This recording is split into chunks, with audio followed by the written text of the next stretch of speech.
Hello everyone, this is Dan LaLonde here talking about the humanistic approach to physical education in the classroom. First off, I'd like to mention that this app that I'm using to do screencasting limits me at 15 minutes, so I will not be playing any of the YouTube clips, maybe one of them because they're pretty funny, and I'll try to go through the discussions as quickly as possible. Let's get started. First off, I'd like to welcome you all to the November Institute Day here at Monroe Middle School. We are looking forward to a great day and connecting with the PE department at Wheaton North.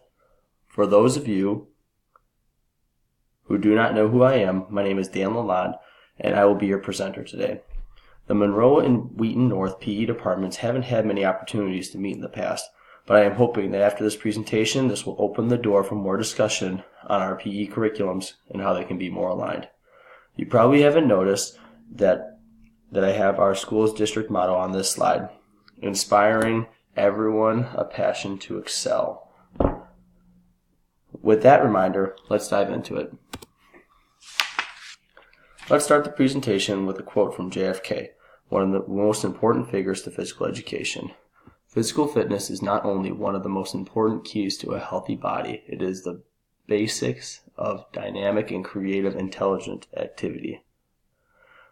Up to the top, you'll see that I have adopted a new vision and mission statement at Monroe PE. I'm going to read them now for you. Our vision statement: empowering students to develop healthy habits, instill fitness literacy, and become lifelong participants in physical activity. As you know, we want to create lifelong physical movers that actively participate in the variety of activities that benefits them physically, socially, and emotionally. Here, on to our mission statement.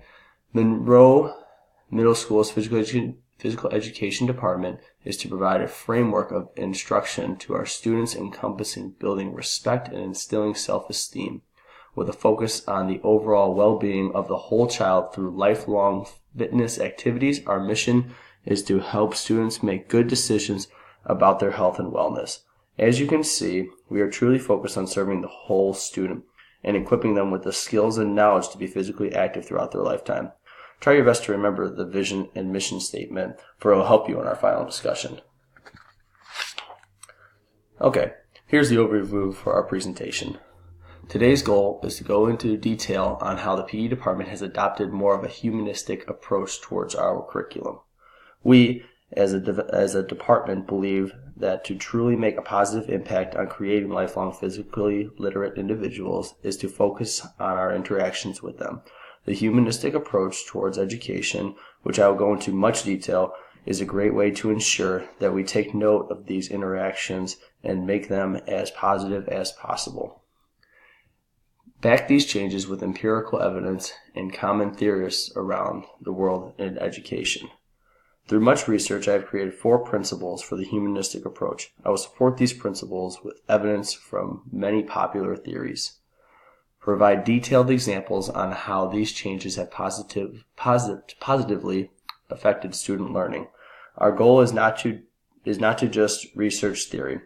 We want to be able to put the theory into action, and I will provide examples of how these principles have been put into place here at Monroe Middle School. And again, please have a device handy for our interactive discussions throughout the presentation. Please don't be texting, Facebooking, or tweeting, or anything like that during it. This is just for our discussions. Phone will work best, but if you have a laptop, you can use that as well. You can use the direct links that are on each slide to access the questions. Okay. Here's our table of contents. We'll be circling back to this page throughout as we go to the presentation. I know it may seem like a lot of information, but I assure you that it will go quickly. Today we'll be using Poll Everywhere. Poll Everywhere is a simple Google add-on that can be applied to Google Slide within seconds. Creating polls and discussions have never been more easy. If you are using a laptop or iPad, like I previously mentioned, if you just click on the green link, it'll take you directly to their website. You'll have to create an account and then access the information. That is why I would suggest using your phone. No app, no download, just text in your answers. To join our group, which you can do right now, is to text Daniel LaLonde 335 to 37607. We're going to do a practice poll. If you have any issues, raise your hand and I'll come around and help. So our first question is, How can teacher-student interactions positively or negatively affect student learning? I'm going to go around and make sure that we can have everyone working on it, and we'll figure it out from there.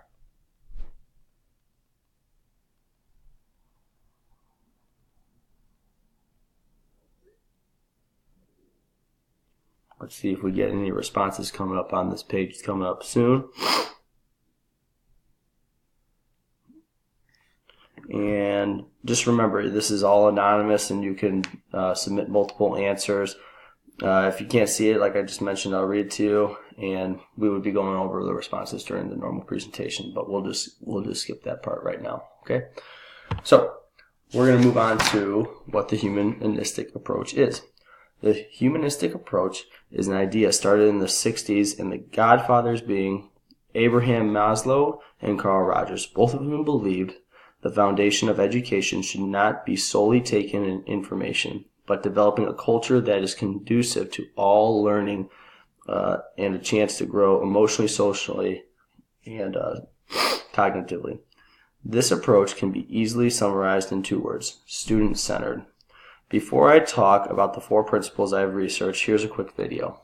And during the normal presentation, I would play this video right here. Through my extensive research of scholarly and peer-reviewed articles and educational videos, here are the 4 principles that I have conducted. Is the idea that the student should be in control of their educational journey. So when I say that, I want you to think of choice, the ability to choose what he or she learns in the classroom. Emotional learning is key. Students should enjoy what and where they are learning. I want you to think social-emotional learning, or SEL. This has been a major focus in our district over the past 3 years, and I believe PE is a unique environment where SEL can either be positive or negative. Students should be given an opportunity to self-assess themselves. I want you to think self-assess. Too often in PE, we are the only voice in a student's grade. Technology has helped with this, and with the use of like heart rate monitors, but we should give students an opportunity in multiple ways to express their knowledge gained in any activity or unit. Teachers should be facilitators in the students' education and differentiate when possible. Finally, think of us as promoters of our students' education. So the first one that we'll go into is choice.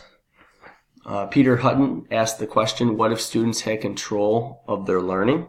Peter Hutton stated this question in his TED Talks in 2014.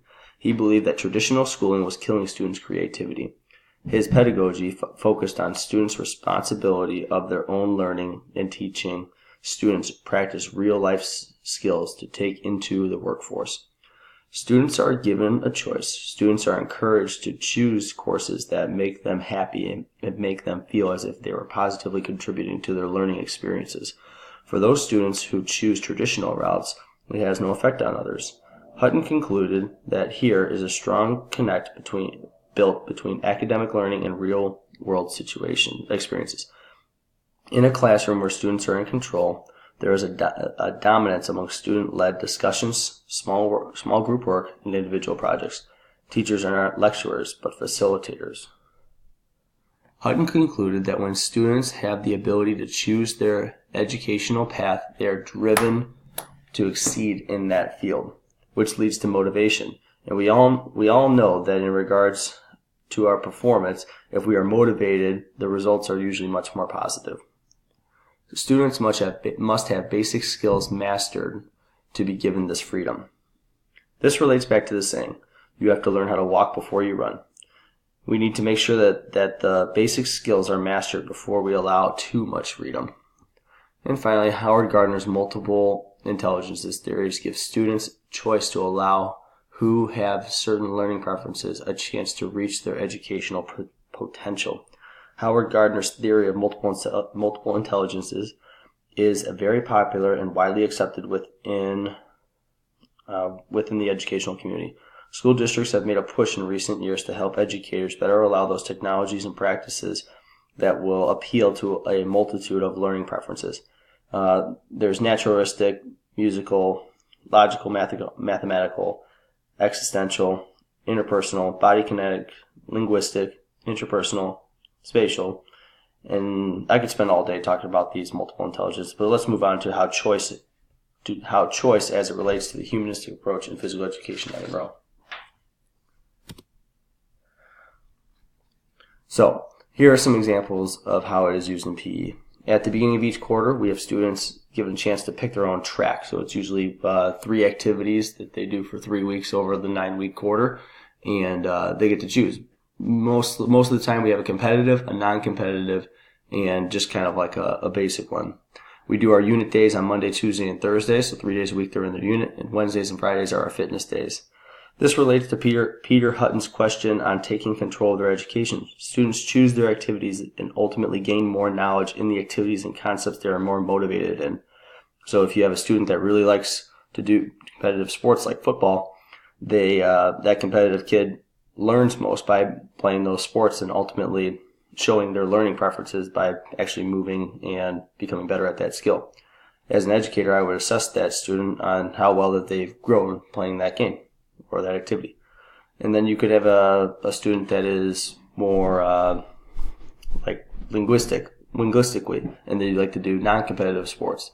And I could assess them by having them tell me what they would do in a situation in that sport. They're still gaining that knowledge in that particular skill, which is all great stuff for physical education. And right here we would do another interactive poll, but because of time constraints, we'll just flip over to our next choice.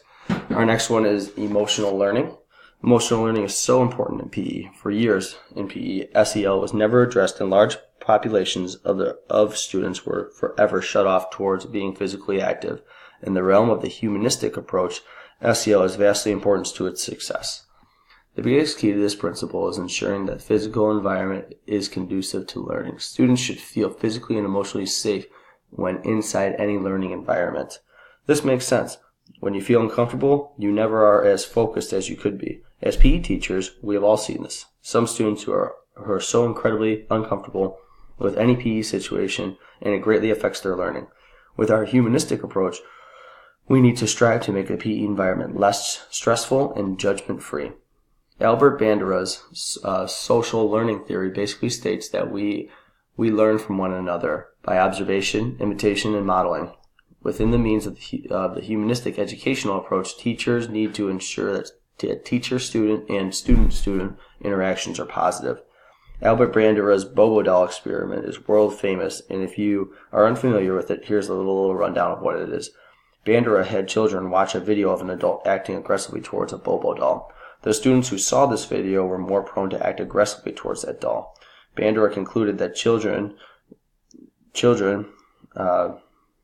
when put into this stimulus, when they're seen, they act in the way that they saw. This relates to the humanistic approach because we need to remember that no matter the age of our students, we need to be aware of our actions and remember that we are role models. Humanistic education is all about relationships. Positive or negative, those relationships can greatly impact the educational development of a student. This is just a reminder that when we are not going to have super positive relationships with every single student, but know that our relationship with those students can greatly affect their development of their education. Think about some of your instructors or coaches that you've gotten the most of at any level. You probably had a pretty strong positive relationship with them, and that is why you got so much out of that class or that sports season.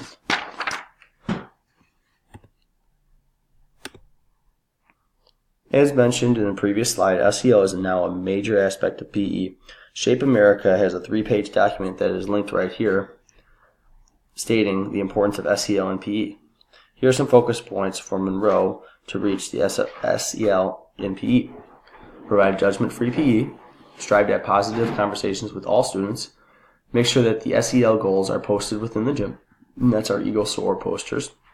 Be proactive instead of reactive with behavioral issues. And know your students. In the be proactive point, we relate to Bandura's theory through the use of role playing. At the beginning of units, that we may have very competitive students within it, we talk as a class about situations that may come up. We are showing students the positive reactions that we want to see in those situations, and when they